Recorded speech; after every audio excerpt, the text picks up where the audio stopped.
Depuis le début de l'invasion de l'Ukraine, la Russie essaie de prendre Zaporijia. La région qui abrite l'une des centrales nucléaires les plus importantes d'Ukraine, actuellement sous contrôle russe, résiste toujours. Et c'est clair ce que cela signifie. Chaque jour, davantage de soldats et des tonnes d'explosifs sont déployés à Zaporijia. Mais en septembre, la Russie a pris de l'audace. Elle a envoyé l'un de ses Su-34 à Zaporijia. Ce chasseur bombardier a réussi à effectuer un bombardement, mais il n'a pas fait grand-chose d'autre. Pourquoi ?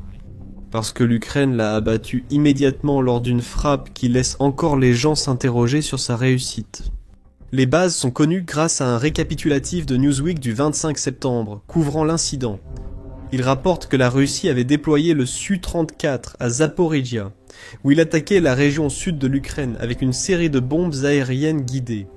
On ignore combien de passages le chasseur russe a réalisé, mais chaque bombe aurait causé des ravages. Peu importe où elle tombait, l'Ukraine devait faire quelque chose contre ce chasseur. Sans intervention, le Su-34 russe aurait effectué autant de passages que les stocks le permettaient, avant de rentrer à la base, prêt pour une nouvelle mission. L'Ukraine ne pouvait pas laisser cela se produire. Alors elle a riposté contre le Su-34 russe. Plus de détails proviennent du canal Telegram de l'armée de l'air ukrainienne, qui a publié un communiqué sur ce qu'elle a réussi à accomplir.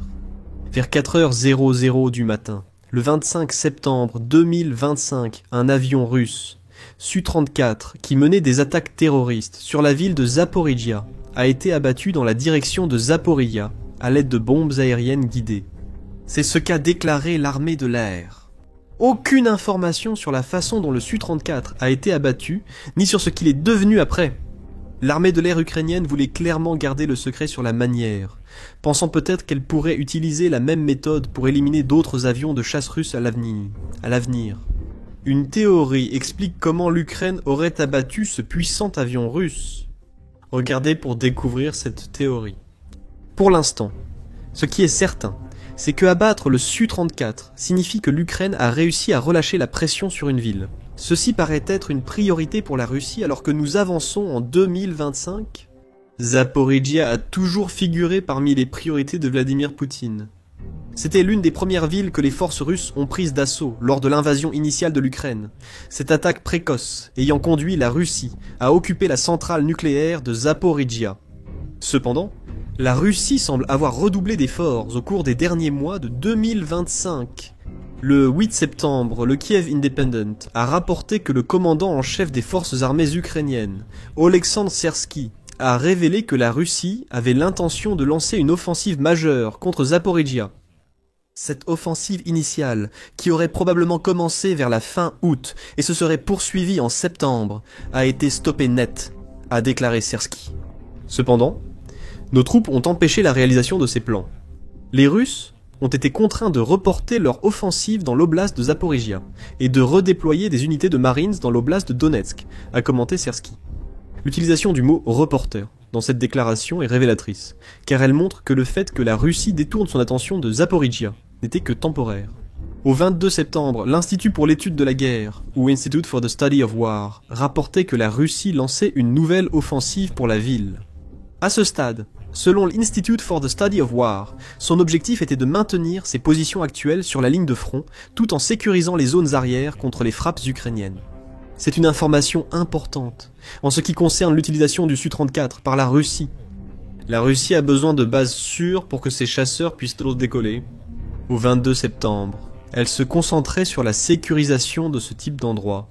Ce succès apparent est peut-être ce qui lui a permis d'envoyer un Su-34 attaquer la ville de Zaporijia en premier lieu. La Russie n'avançait plus vers la ville, mais préparait des offensives plus puissantes. D'après l'Institute for the Study of War, cela inclurait l'artillerie tractée, ainsi que le Su-34, dont l'utilisation était déjà prévue. Juste un jour après le rapport de l'Institute for the Study of War, la Russie était prête à lancer une offensive totale. Nouvelle Sky fournit quelques informations, notant que la Russie frappait durement Zaporijia, avant que l'Ukraine n'abatte son Su-34. Les jours précédents, la ville avait été soumise à des attaques massives de drones et de bombes aériennes, entraînant la destruction de bâtiments résidentiels, de fermes privées et d'infrastructures industrielles. Les attaques de la Russie ont entraîné la mort d'un habitant local, le 23 septembre, s'ajoutant à la liste des victimes civiles en Ukraine. 4 maisons privées ont été endommagées après une frappe aérienne, probablement menée par le Sukhoi 34. Et les pompiers ont signalé avoir éteint des incendies qui couvraient un peu moins de 130 mètres carrés, à Zaporijia. L'offensive que l'Ukraine avait réussi à stopper plus tôt en septembre semblait battre son plein dans la dernière partie du mois. Étant donné la dépendance russe aux frappes aériennes, il est clair que le Su-34, abattu par l'Ukraine, menait des bombardements répétés, causant de vrais dégâts. Le chasseur avait effectué l'une de ses missions dans les premières heures de septembre 2025. L'Ukraine l'a détruit alors qu'il rentrait à la base. Cela ramène aux théories sur la manière dont l'Ukraine a abattu le Su-34 russe. Après tout, ce chasseur n'est pas une cible facile. Army Recognition indique que sa vitesse est généralement d'environ 1400 km/h.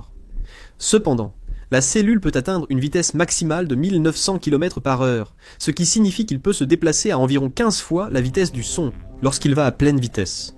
Une cible se déplaçant aussi rapidement est difficile à atteindre. Mais, selon The New Voice of Ukraine, un expert a quelques idées sur la façon dont l'armée de l'air ukrainienne a réussi à mener son attaque. Le média a rapporté les propos de Mikhailo Zyrikov, qui affirme que la plus grande faiblesse de la Russie concernant son Su-34 perdu pourrait avoir été les schémas de vol répétés de l'avion. Les Russes utilisaient probablement les mêmes itinéraires prévisibles, selon Zyrikov. Quand il n'y a pas de résistance, les gens sur le front, comme les pilotes, perdent en vigilance et deviennent moins prudents. C'est pourquoi une embuscade de l'armée ukrainienne n'était qu'une question de temps. Zyrikov soulève un bon point. Grâce au rapport de New Sky, nous savons que la Russie mène des attaques aériennes avec des bombes guidées sur Zaporijia depuis au moins le 23 septembre. Cela signifie que la ville a pu subir 2 jours entiers de ce type de frappe avant que l'Ukraine n'abatte le chasseur utilisé pour ses attaques. Si la complaisance s'était installée dans l'armée russe, possible car le chasseur semblait avoir mené plusieurs frappes réussies, alors une embuscade aurait pu avoir lieu. L'Ukraine devait simplement suivre le chasseur pendant ses missions de bombardement pour savoir d'où il venait et comment il rejoignait sa base. Après cela, il ne restait plus qu'à attendre, et attendre. Quand le Sukhoi 34 a repris ses itinéraires familiers, l'Ukraine était de nouveau prête. Zyrikov avait aussi des idées sur l'arme utilisée par l'Ukraine lors de son embuscade, selon The New Voice of Ukraine. Cela pourrait être un missile patriote errant, ou une interception de F-16 que nous avons désormais en abondance, a-t-il affirmé. La question est la coordination, car cibler avec un F-16 demande un avion de détection et de commandement aéroporté. Il me semble qu'un avion venant de Suède est arrivé en Ukraine. Les 2 options sont plausibles, surtout si l'Ukraine avait réussi à établir l'itinéraire du Su-34 pour une embuscade. Si l'Ukraine utilisait un F-16, elle aurait besoin de l'avion suédois que Zyrikov a mentionné. Il s'agit probablement de la ASC 890 que la Suède a envoyé à l'Ukraine fin août, selon le New Voice of Ukraine. Appelé aussi Saab 340, cet avion possède un radar PS 890 ARI, avec une antenne à réseau à commande de phase active. Ce radar est résistant aux interférences électroniques, et il peut détecter des cibles jusqu'à une portée de 450 km, soit 279 miles. Mais surtout, l'ASC 890 est capable de communiquer avec les F-16. Il utilise le réseau tactique Link-16 que le F-16 utilise, ce qui permet une transmission simple des données entre les avions et les ordinateurs de ciblage. L'ASC 890 aurait simplement eu besoin de détecter le Su-34 russe bien au-delà de la portée visuelle, et la position du chasseur russe aurait été transmise presque instantanément à un F-16 ukrainien. Le F-16 aurait simplement eu à lancer le missile adapté, et le pilote du Su-34 n'aurait pas vu l'embuscade ukrainienne. Du moins, pas avant qu'il ne soit trop tard pour y faire quoi que ce soit. L'inconvénient de cette méthode, qui explique peut-être pourquoi l'Ukraine ne l'a pas adoptée, et qu'elle exige 2 avions majeurs pour neutraliser un seul chasseur russe. Il y a un risque. L'Ukraine a déjà perdu au moins 4 de ses F-16 en juin 2025. Donc elle sera toujours prudente avant de prendre des risques avec le reste des appareils qu'elle a dans son stock. Perdre l'ASC 890 si peu de temps après l'avoir reçu aurait aussi été un coup dur. La question devient donc, Ce que l'Ukraine a réussi le 25 septembre était-il le premier exemple, parmi d'autres à venir, de ces F-16 et des avions radars suédois travaillant en tandem? L'Ukraine a-t-elle employé une autre méthode pour détruire le Su-34? Si c'est la seconde option, le Patriot est l'un des rares systèmes de défense aérienne ukrainiens adaptés à cette mission. Modulaire et très mobile, le Patriot peut être déplacé partout où il est nécessaire. Zaporizhia, étant donné qu'elle a été la cible de frappes aériennes, est un endroit évident pour que l'Ukraine ait caché l'une des 6 batteries patriotes entièrement opérationnelles qu'elle posséderait encore. Donc si l'on suppose que la batterie était déjà dans la région de Zaporizhia, il n'aurait pas été difficile pour l'Ukraine de la dissimuler dans une position idéale pour une embuscade, surtout si elle connaissait la trajectoire de vol habituelle du Su-34. Les missiles Patriot sont également suffisamment rapides non seulement pour suivre un Su-34 volant à pleine vitesse, mais aussi pour le rattraper même s'ils partent d'une certaine distance derrière. PBS indique que les missiles Patriot atteignent Mach 3, soit le double de la vitesse du Su-34. De plus, il est probable que le chasseur russe n'atteignait pas du tout sa vitesse maximale. Rappelez-vous, l'Ukraine a probablement tendu une embuscade pour abattre le Su-34. Cela signifie que l'avion volait probablement en croisière, et que son pilote n'avait aucune idée qu'un danger l'attendait. Bien sûr, cette approche a aussi un inconvénient. Même si le risque pour un Patriot est inférieur à celui d'un Su-34 face à un F-16 et un AS-C-890, il demeure. Les F-16 peuvent être relativement rares, mais l'Ukraine a vraiment besoin de ces batteries patriotes. Encore une fois, la question revient à savoir lequel de ces équipements. L'Ukraine était la plus disposée à perdre lors de la frappe contre le Su-34 russe, si le pire était arrivé. Au final, la méthode spécifique utilisée par l'Ukraine importe moins que le résultat. La Russie a perdu un autre de ses Su-34, et avec cette destruction, l'Ukraine a porté à 427 le nombre d'appareils que la Russie a perdu depuis le début de son invasion. L'introduction de cette vidéo mentionnait que la Russie avait pris de l'audace en envoyant ses Su-34 à Zaporizhia, en particulier dans une partie de la région qu'elle n'occupe pas actuellement. Ce taux élevé de perte d'aéronefs est la raison pour laquelle l'Ukraine a prouvé qu'elle était plus que capable d'abattre certains des appareils les plus avancés de la Russie. La Russie vient de recevoir une leçon déjà donnée par l'Ukraine au début de l'invasion. Envoyer des avions de chasse en Ukraine, et ces avions ont de grandes chances d'être abattus. À ce stade, les sceptiques se demanderont comment nous savons vraiment que l'Ukraine a réussi à abattre le Su-34. C'est une bonne question à poser. La force aérienne ukrainienne a publié sur Telegram sans fournir de détails sur la frappe, hormis qu'elle a eu lieu. La manière dont l'Ukraine a mené l'opération reste débattue. Tout doute sera dissipé par le reportage de The Military Show sur l'incident. Le 25 septembre, il a publié l'analyse diffusée par la chaîne Telegram de Nila Vishnia. Nila Vishnia est une chaîne de surveillance axée sur la région de Zaporizhia. Et elle a pu fournir une analyse minute par minute de ce qui est arrivé au Su-34 russe. Son premier rapport est arrivé à 4h 3h locales, lorsque la chaîne a signalé une menace russe d'avions et de munitions aériennes guidées. 4 minutes plus tard, la chaîne a rapporté que les avions russes en avaient atteint la ligne de lancement. Notez l'usage du pluriel avion et non avion.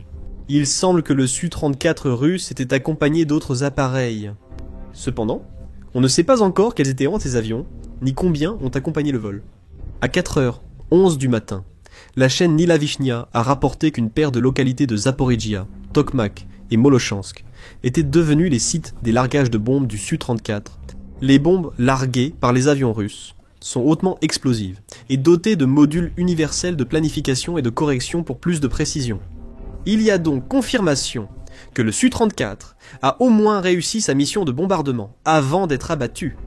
Peu après avoir largué les bombes, l'avion a commencé à avoir des problèmes. À 4h14 du matin, Militani dit que Nila Vishnia a signalé qu'un des avions russes, probablement le Su-34, était tombé en panne. Une minute après, l'appareil avait quitté sa trajectoire et disparu au-dessus de Vassiliouka. L'Ukraine a confirmé la destruction du Su-34 moins de 4 heures plus tard, à 7 heures du matin. En cas de doute, Militani ajoute un post-scriptum à cette analyse minute par minute. Il indique que le propagandiste russe, terme utilisé pour désigner les blogueurs militaires pro-russes, sur Telegram, refusent de reconnaître qu'il soit arrivé quoi que ce soit au Su-34 de leur pays. Cela a changé à midi, le 25 septembre, lorsqu'Ilya Toumanov de la chaîne Telegram Fighter Bomber a confirmé que l'appareil avait bel et bien été détruit. Selon Toumanov, la Russie a aussi perdu le pilote du Su-34, apparemment incapable de s'éjecter avant la frappe ukrainienne. L'impossibilité de s'éjecter renforce la théorie d'une embuscade ciblée menée par l'Ukraine. Cela signifie que tous les rapports et toutes les théories concordent. À ce stade, il semble clair que la Russie a perdu un Su-34 le 25 septembre. Cependant, ce que cela signifie pour la suite de la guerre en Ukraine est un peu plus difficile à quantifier. Il serait inexact d'affirmer que la destruction d'un Su-34 change la donne dans la guerre en Ukraine. Ce n'est pas le cas, mais cela reste une frappe impressionnante et très utile pour l'Ukraine. Cela signifie au moins qu'un avion de moins pourra bombarder Zaporijia avec des bombes guidées pour l'instant. Si la Russie tarde à remplacer son Su-34 perdu, cela donnera un peu plus de répit à la ville ukrainienne. Bien sûr, comme mentionné précédemment, le Su-34 semble avoir été accompagné par d'autres appareils. S'agissait-il aussi de chasseurs ou de bombardiers capables de continuer le bombardement aérien de Zaporijia? Ce n'est pas clair, mais l'Ukraine sera tout de même ravie d'abattre un autre Su-34. Et le mot « un autre » est utilisé ici parce que le Su-34 est l'une des plateformes aériennes russes les plus utilisées et celle ayant subi le plus de pertes pour la Russie. Newsweek note qu'Oryx, qui utilise des preuves visuelles pour confirmer quels équipements militaires ont été définitivement perdus des deux côtés du conflit, affirme que la Russie a perdu 39 de ses Su-34 avant le 25 septembre.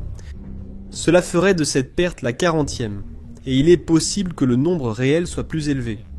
Il est possible que la Russie ait perdu d'autres Su-34 sans preuve visuelle, ces pertes n'étant alors pas comptabilisées par Oryx. Il convient également de mentionner que ce n'est pas le seul Su-34 que l'Ukraine a abattu au cours des derniers mois. Le 27 juin, United 24 Media a rapporté que le service de sécurité d'Ukraine, avait mené une frappe de drone réussie contre l'aérodrome de Marinovka. Des images satellites ont confirmé que cette frappe avait endommagé 2 autres Su-34. Il est clair que l'Ukraine cible cette plateforme aérienne aussi souvent que possible, à juste titre. La Russie a du mal à les remplacer. Cela peut sembler étrange à entendre pour ceux qui ont déjà entendu cela. La Russie a reçu un nouveau lot de Su-34 à la mi-septembre. Le Kiev Post a rapporté cette livraison, en notant que la Russie n'avait pas annoncé combien de cellules elle avait reçues. C'est là que le bas blesse. La Russie en aurait reçu au moins 2, selon le Kiev Post, et peut-être un peu plus. Et une nouvelle livraison de 2 Su-34 est loin d'être suffisante pour compenser les pertes de la Russie concernant ce modèle d'avion. Un autre rapport du Kiev Post indique que la Russie peine à produire davantage de Su-34 à cause des sanctions occidentales. Un examen de l'épave de l'un des avions a révélé que l'appareil nécessite au moins 221 composants, provenant de 59 entreprises réparties dans 8 pays. Le Japon, les États-Unis et plusieurs pays de l'Union européenne ont tous imposé de nombreuses sanctions à la Russie. Au final, la Russie ne peut construire qu'un nombre très limité de Su-34 de remplacement. Ainsi, chaque appareil abattu par l'Ukraine constitue un coup important porté à la puissance aérienne de la Russie. Ce sera l'héritage durable de la frappe ukrainienne du 25 septembre. La perte d'un Su-34 supplémentaire n'influencera pas la guerre en Ukraine. Cela n'arrêtera pas non plus complètement le bombardement aérien russe de Zaporijia, mais cela ralentira ce bombardement. Cependant, la frappe du 25 septembre rappelle que l'Ukraine peut abattre des avions russes. Peut-être que maintenant la Russie réfléchira à 2 fois avant de déployer un autre Sukhoi 34 en Ukraine, surtout que ses stocks diminuent. Il semble peu probable qu'elle reconstitue ses stocks. La destruction du Sukhoi 34 russe par l'Ukraine suggère l'emploi d'armes modernes. Une récente destruction d'une menace aérienne russe a vu l'Ukraine utiliser une mitrailleuse de la Première Guerre mondiale. Découvrez comment l'Ukraine a utilisé seulement 11 $ de munitions pour abattre un puissant missile de croisière russe dans notre vidéo. Et si vous avez apprécié cette vidéo, n'oubliez pas de vous abonner à The Military Show pour plus de reportages sur la situation à Zaporijia.